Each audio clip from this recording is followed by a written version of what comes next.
Good morning. I hope that everybody is well and that you have had a good week. My week has been so busy. I've been lost in research. I've been back in the early 1800s for a booklet that I'm writing, and I've been lost in the First World War. And that's because I've been researching Trooper A. Hilliard. Now, this sampler will be familiar because I featured this sampler in 2 videos, and as a response to a number of you wanting to stitch the sampler, we have reproduced the sampler and released it as a little gem, a PDF download, and Trooper Hilliard is now on our website for you to download if you would like to stitch this sampler to commemorate a relative of yours that has served not only in the First World War, but the Second World War and more recent wars such as Vietnam, Korea, the Falklands and Iraq. When I mentioned last week about reproducing the sampler and asking who would like to stitch the sampler, I have had some really touching emails from needleworkers talking about their relatives who served, and so many of the emails have been stories of great valour and sacrifice and of loss. It's been really touching. It really, really has. Now, before I tell you about Arthur the person and his war record, I'm just going to tell you the technical things about the sampler, because I might get a bit emotional when I talk about Arthur and then forget to tell you the important things. Now, we haven't stitched a model of Arthur's sampler, so the front of the PDF download has a computer generated image of the reproduction. Now, Arthur's sampler is 210 stitches by 211. If you stitched his sampler on 14 count Aida, which is 28 count linen, it will be 15 inches by 1507. If you stitched the sampler on 18 count linen, 18 count Aida, 36 count linen, it will be 11.67 by 11.72. And if you stitched the sampler on 46 count linen, it would be 9.13 by 9.17. And if you went to a higher count again on 56 count linen, it would be 7.5 by 7.54. Now, Arthur stitched the background of his sampler, and the reason that he would have stitched the background was that he was stitching this sampler for therapy, and that could have been physical therapy or mental therapy. So it was important that this stitch, or this sampler, had a lot of stitches, because it was all about the repetition of the action needed to make the cross stitch that was helping soldiers who had gone through mental trauma to soothe the mind, and for those who had gone through physical injuries, it was to regain use. Or it might have been a soldier was right-handed, lost their right hand or arm, and was learning to use their left hand. So the samplers that you see these soldiers stitching in their time of convalescence involved a lot of stitches. You don't need to stitch the background. You could choose a fabric that was representational of the green for this sampler, but I think what would be really nice is that if you were stitching this sampler for a relative who served in the Navy or the Air Force, that you change the background of the sampler to represent their arm of the services. In the UK, green is associated with the army, navy, blue with the navy, and sort of like a Wedgwood blue-grey blue for the Royal Air Force. Besides the background colour of green, Arthur used 3 colours. He only stitched 3 cross stitches in black, which was the eye of the lamb and the eye of the dragons. So that leaves you then with only 2 other colours, the red and this beautiful shade of blue, and it is a really lovely shade of blue. Now, these samplers, I don't think that the servicemen would have designed the shape overall. I think that probably a lady or a team of ladies that volunteered at the convalescent home probably designed these samplers for the servicemen, and maybe the servicemen themselves worked out how to stitch their names, or maybe the volunteers that were helping did it for them. I don't know, but I suspect that many of the servicemen in the convalescent home that Arthur was in would probably have worked on the same design. This design is not specific to Arthur.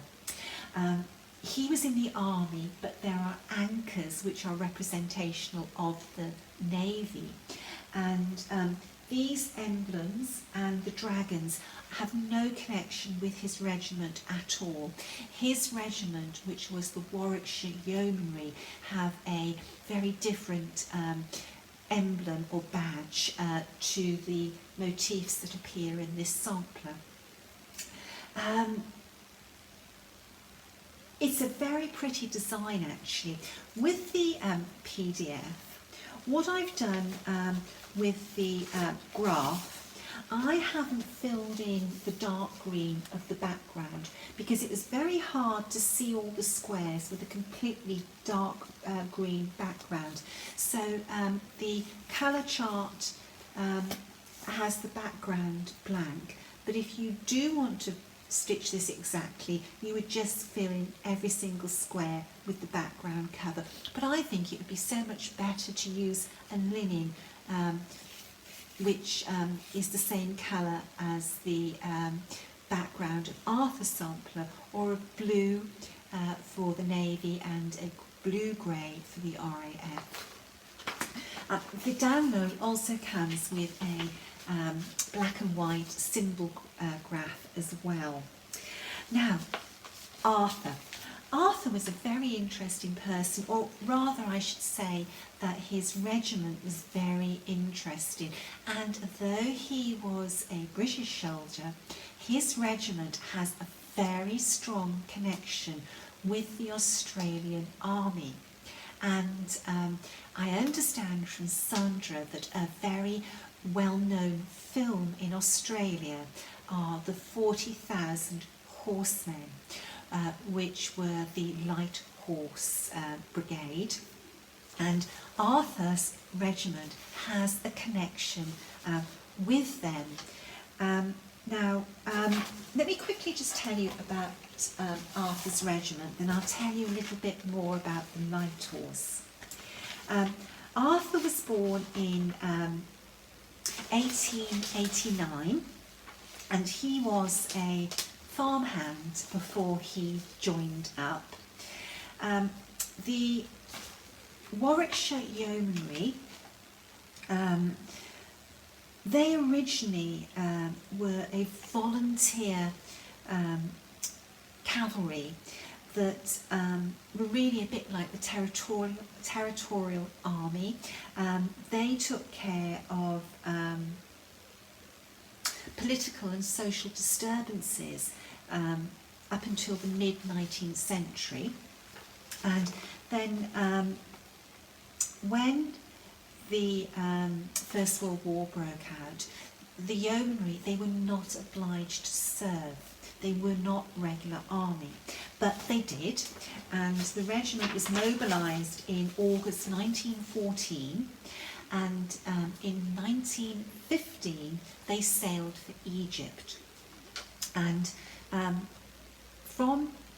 when they arrived in Egypt on April the 24th, they were moved to Gallipoli, and after they landed at, and I'm going to get the pronunciation of these names incorrect, Suvla, S-U-V-L-A Bay in August, they went into action at the Battle of Scimitar Hill, S-C-I-M-I-T-A-R,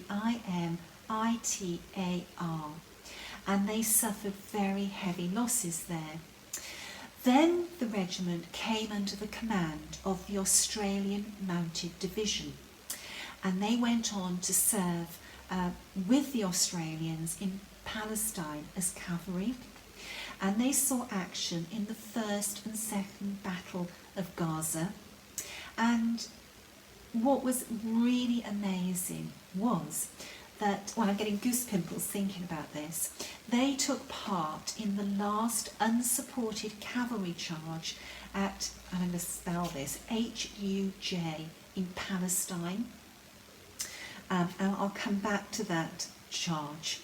The regiment saw action in the Battle of Mughal Ridge and the Battle of Jerusalem, and then they withdrew from action in 1918, and the regiment was amalgamated into a battalion that went on to become the Machine Gun Corps, and went on to serve on the Western Front for the remainder of the war.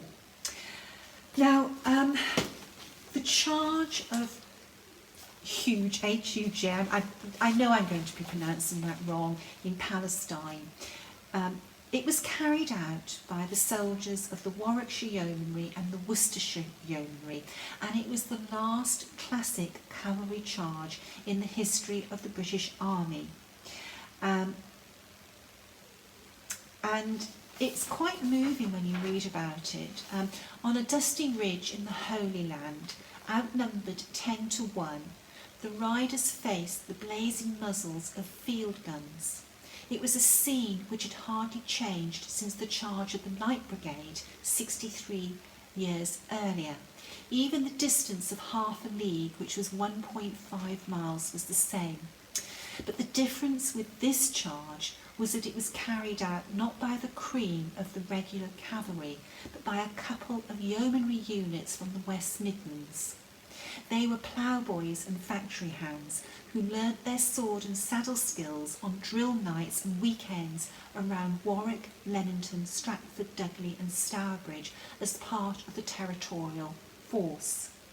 At the word of command, this force of 12 officers and only 158 men, they drew their swords and galloped against the guns and a mass of 2,000 Turkish soldiers. And a newspaper reported how these horsemen attacked with a full-throated cheer.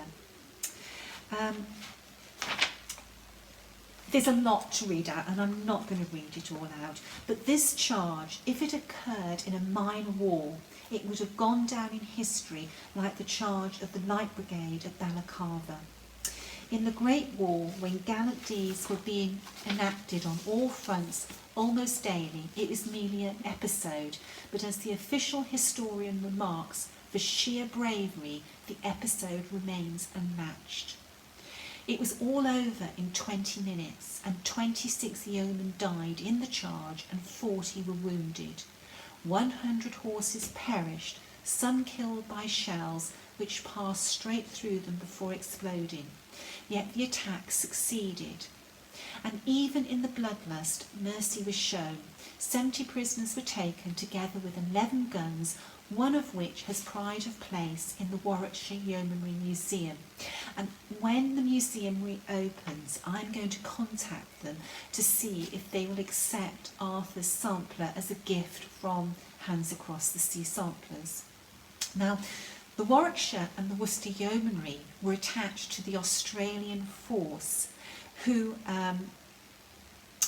officially recorded that the charge had taken place in full view of the Australians, who were quick to appreciate the fact that the British territorial horsemen could no longer be estimated lightly as campaigners.